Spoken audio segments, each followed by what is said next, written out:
Welcome back to Chasing Dogma. I'm your host Adam. Today we're going to be having a look at some of the leaks, rumours for the upcoming Resident Evil 9. So Capcom recently celebrated a record-breaking high amount of sales with the new Resident Evil 4 remake, and with no surprise, production of the series will continue with Resident Evil 9, obviously. And with that comes all new rumours, leaks and details.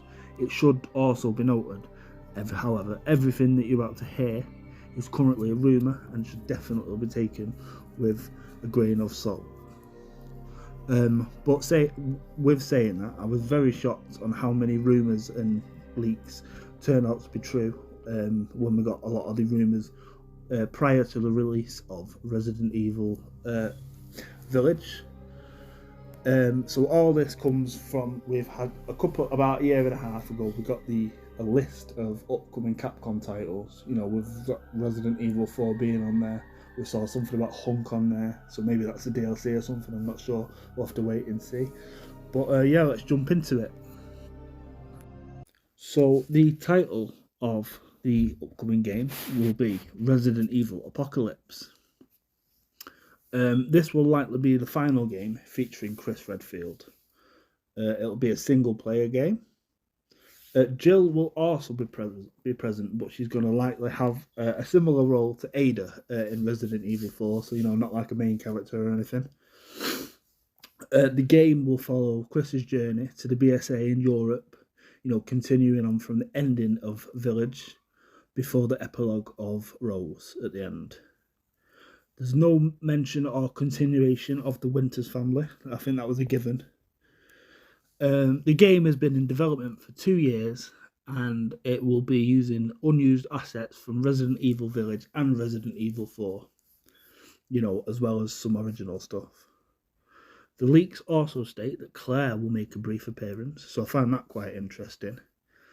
And it says that there's going to be a major death in the series. But it does say that both Jill and Chris will survive.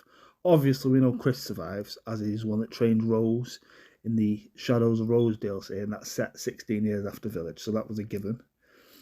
Leon or Ada will not be appearing in this game, and, you know, there's no other mention of other mainline characters such as Rebecca or Barry, and I doubt we'll see. I really can't see them bringing Wesker back to life. I think that'll be all. I think that setup at the end of 4 was the setup for 5, really. The game will feature mythological enemies, and, you know, with it being a Resident Evil game, I'm sure they'll have like a nice little twist on it, you know, like we did with the enemies in Village, you know, like vampires, stuff like that. The setting will be reminiscent of a castle. You know, Salazar's castle in Resident Evil 4 and Castle Dimitrescu in Resident Evil Village. And we can expect official announcements to arrive in November of this year. You know, we'll probably get another Resident Evil showcase. So yeah, let us know your thoughts on the video, on all this news. I find it quite surprising that we could potentially be seeing the death of Claire. I'm not sure how I'm feeling about that one, but, you know, and I do wish that Jill would get more of a, you know, rather than just sort of being in it like Ada in 4. I'd prefer, you know, a full setting, but, you know, we'll have to wait and see what comes of that. So I've been Adam. This has been Chasing Dogma. Let us know your thoughts in the comments. Have a week.